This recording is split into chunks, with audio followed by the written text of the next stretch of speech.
Senior सहाफी Ziauddin ऐसे सहाफी थे जिन्होंने कभी किसी एक पार्टी की तरफदारी नहीं की, बल्कि वो अपने उसूलों पर कारबंद रहते हुए सभी से सख्त सवाल करते थे। और इसी वजह से तमाम हुकूमतें इनसे नाला रहती थी। 1999 में कारगिल जंग से कबल उन्होंने परवेज मुशर्रफ की ब्रीफिंग के दौरान इनसे सख्त सवाल पूछे तो जनरल मुशर्रफ इनके सवालों पर गुस्से में आ गए।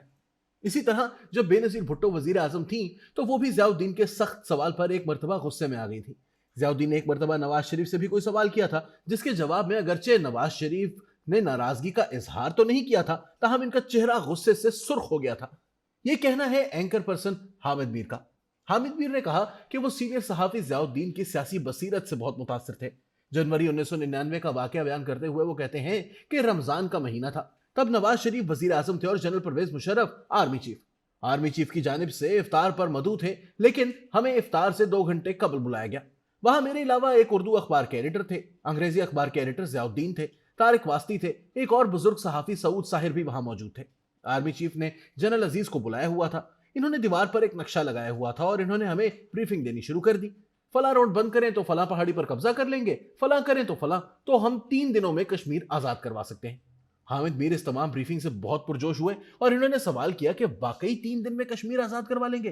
तो जनरल साहब ने जवाब दिया कि बिल्कुल, बस नवाज शरीफ साहब हमें इजाजत दे दें, हमने बस 3-4 चोटियों पर कब्जा करना है और 5-6 सड़कें ब्लॉक करनी है, कश्मीर आजाद। मैंने जवाब दिया कि यह तो बहुत जबरदस्त बात है। ज़ियाउद्दीन मेरे साथ वाली नशिस्त पर ही बैठे थे, इन्होंने मेरे पांव पर अपना पांव मारा कि चुप कर। मैं खामोश हो गया। वो ब्रीफिंग दर हकीकत कारगिल प्लान के बारे में थी। वो ये नहीं बता रहे थे कि हम ये कर चुके हैं, बल्कि ये बता रहे थे कि अगर हम ऐसा कर दें तो ऐसा हो जाएगा। अब चूंकि मैं पसंदीदगी का इजहार कर चुका था, तो मुशर्रफ साहब बार बार मेरी तरफ देखकर पूछ रहे थे कि फिर क्या ख्याल है आपका।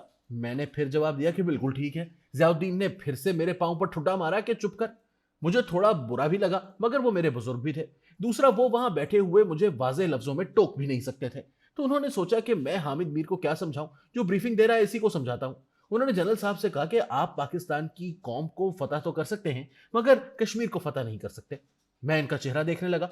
जनरल साहब इनकी बात पर गुस्से में आ गए और बहुत पुरजोश अंदाज में ज़ियाउद्दीन को कायल करने की कोशिश करने लगे, जबकि ज़ियाउद्दीन जवाबी दलाइल देने लगे। जब जनरल साहब ज़ियाउद्दीन की दलील पर कोई मजबूत जवाब ना दे सके तो मैंने ज़ियाउद्दीन साहब की साइड ले ली। जब मुझसे दोबारा पूछा गया तो मैंने बोला कि सवाल तो वो मंतकी कर रहे हैं। वो बात खत्म होने से तकरीबन 1.5-2 हफ्ते बाद खबरें आने लगी कि कहीं पे कुछ हो रहा है। फिर मई से जुलाई तक मुल्क बहरान का शिकार रहा, तो वही सूरत हाल थी जो ज़ियाउद्दीन साहब ने अपनी दलील के तौर पर पेश की थी। इसके बाद परवेज मुशर्रफ हमेशा ज़ियाउद्दीन से नाराज ही रहे। सिर्फ परवेज मुशर्रफ ही नहीं, बल्कि तकरीबन तमाम हुकूमतें ही ज़ियाउद्दीन से नाराज रहती थी, क्योंकि वो सभी से सवाल करते थे और किसी भी सियासी पार्टी के लिए जानिबदार रवैया नहीं रखते थे। वो किसी भी पार्टी के नहीं, बल्कि अपने उसूल के पाबंद थे।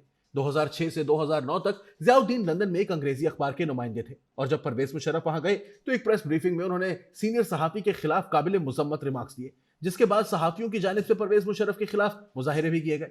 8-10 माह बाद अक्टूबर में फौजी बगावत हो गई। ज़ियाउद्दीन साहब ने तब भी जहां जरूरत समझी वहां खुलकर मुशर्रफ पर तनकीद ही की।